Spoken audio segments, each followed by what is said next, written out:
చూస్తున్నారు కదా, ఇదేదో ఏలియన్కి సంబంధించిన స్కెల్టన్ లాగా ఉంది కదా. దీనిపైన ఇప్పటికీ కూడా పరిశోధనలు జరుగుతూనే ఉన్నాయి. ఇది నిజంగా ఏలియన్స్కి సంబంధించిన స్కెల్టనా లేదా ఇప్పుడు భూమిపైన ఉన్న మనుషులకు సంబంధించిన స్కెల్టనా అనేది ఇంకా డీటెయిల్స్ పూర్తిగా వెల్లడించలేదు. ఈ స్కెల్టన్ అటకామా స్కెల్టన్ కింద ప్రపంచంలో ఎంతో ఫేమస్ అయింది.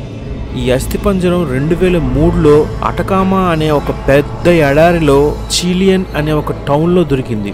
సౌత్ అమెరికాలోనే 1000 కిలోమీటర్ల పొడవైన అతిపెద్ద అటకామా ఎడారిలో ఈ స్కెల్టన్ అప్పట్లో దొరికింది. ఈ స్కెల్టన్ చూడడానికి మనిషిలాగే ఉంది, కానీ 6 ఇంచుల కంటే పొడవుగా లేదు. మనిషిలాగే చేతులు, కాళ్ళు, బాడీ, హెడ్ అన్నీ ఉన్నాయి. కాకపోతే తల యొక్క పుర్రి మాత్రం మనిషి షేప్లో కాకుండా ఏలియన్స్ యొక్క పుర్రెలు ఏ విధంగా కోలగా ఉంటాయని చెప్తారో అదే విధంగా ఉంది. ఈ స్కెల్టన్ అటకామా ఎడారిలో దొరకడం వల్ల ఈ స్కెల్టన్ కి అటకామా స్కెల్టన్ అని పేరు వచ్చింది. దీన్ని మొదట ఆ ప్రాంతంలో లా ఎస్టెల్లా డి అరికా అనే ఒక పరిశోధకుడు దీన్ని మొట్టమొదటిసారిగా కనిపెట్టాడు. కాకపోతే అతను రోమన్ నావియా ఒసోరియా అనే ఒక పెద్ద స్పెయిన్ దేశానికి చెందిన బిజినెస్ మ్యాన్ కి ఈ స్కెల్టన్ ని అమ్మివేశాడు. అందువలన ఈ స్కెల్టన్ ఇప్పుడు స్పెయిన్ దేశంలోని ప్రైవేట్ కలెక్షన్స్ లో ఉంది. ఈ అటకామా స్కెల్టన్ ని పరిశోధించిన శాస్త్రవేత్తలు కొన్ని నమ్మలేని నిజాలను కూడా చెప్తున్నారు. అవేంటంటే ఈ స్కెల్టన్ యొక్క డిఎన్ఏ చాలా హై క్వాలిటీగా ఉందంట. ఈ అస్థిపంజరం కొన్ని దశాబ్దాల క్రితంగా చెప్తున్నారు. ఈ అస్థిపంజరం యొక్క తల మాత్రం మనుషులకి ఏ విధంగా పోలికలు లేని ఆ శరీరం కంటే అతి భారీగా కోలగా ఏలియన్స్ కి సంబంధించిన పుర్రిలాగే ఉంది. మనుషుల యొక్క శరీరంలో కామన్ గా 24 రిబ్స్ వరకు ఉంటాయి. అవి 2 సెట్లుగా ఉంటాయి. కానీ ఈ అటకామా అస్థిపంజరంలో మాత్రం కేవలం 10 రిబ్స్ మాత్రమే ఉన్నాయి. ఇలాంటి వింత వింత విషయాలే అక్కడ పరిశోధకులకి ఈ స్కెల్టన్ గురించి ఎంతో ఆశ్చర్యాన్ని కలుగజేస్తున్నాయి. ఈ అస్థిపంజరం తల యొక్క పుర్రె ముందు భాగంలో కొద్దిగా ఓపెన్ చేసి ఉందంట. అలాగే దీని యొక్క చేతులు, కాళ్ళు కూడా చాలా దృఢంగా ఉన్నాయంట.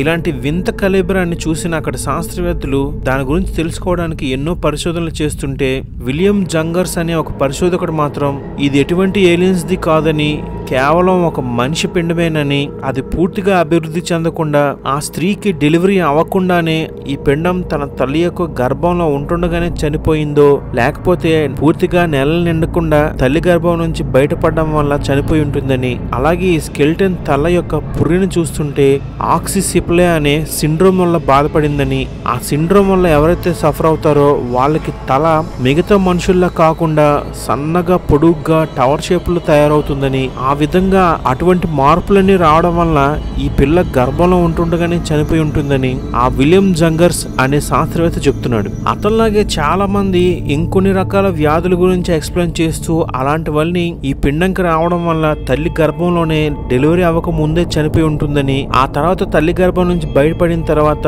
ఈ పిండం ఈ విధంగా వికృతంగా తయారై ఉంటుందని చాలా మంది తమకున్న అనుమానాలను వ్యక్తం చేస్తున్నారు. అలాగే ఇంతమంది శాస్త్రవేత్తలు ఇన్ని రకాలుగా చెప్తుంటే యూఎఫ్ఓల మీద, ఏలియన్స్ మీద పరిశోధనలు చేసే శాస్త్రవేత్తలు ఏమంటున్నారంటే మిగతా శాస్త్రవేత్తలు చెప్తున్నట్టు ఇది మనుషులకి సంబంధించిన పిండం కాదని, ఏలియన్స్ కి సంబంధించిన జీవే అయి ఉంటుందని, అలాగే అటకామా అస్థిపంజరం యొక్క బాడీలో ఉండే రిబ్స్ ను చూస్తుంటే మనుషులకుండే విధంగా కాకుండా ప్రత్యేకంగా చాలా మొనదేలి ఉన్నాయని, అంత చిన్న సైజులో గర్భస్థ శిశువు అభివృద్ధి చెందిన తర్వాత అంత గట్టిగా అంత దృఢంగా స్కెల్టన్ ఏర్పడదని, ఇది తప్పకుండా భూమిపైన ఉండే జీవులకు సంబంధించింది కాదని, ఇతర గ్రహాలకు సంబంధించిన జీవే అయి ఉంటుందని చాలా మంది యూఎఫ్ఓలాజిస్టులు చెప్తున్నారు. ఏది ఏమైనప్పటికీ కూడా 6 ఇంచుల కంటే చిన్నదిగా ఉండే ఈ స్కెల్టన్ మనుషుల కంటే వికృతంగా చాలా భయంకరంగా ఉండే ఈ అస్థిపంజరం పైన ఇప్పటికి కూడా ఎన్నో పరిశోధనలు జరుగుతూనే ఉన్నాయి. ఈ వీడియో మీకు నచ్చినట్లయితే నా వీడియోని షేర్ చేయండి లేదా లైక్ చేయండి. రెగ్యులర్గా నా అప్డేట్స్, నా వీడియోస్ మీకు కావాలంటే మాత్రం నా ఛానల్ని తప్పకుండా సబ్స్క్రైబ్ చేసుకోండి.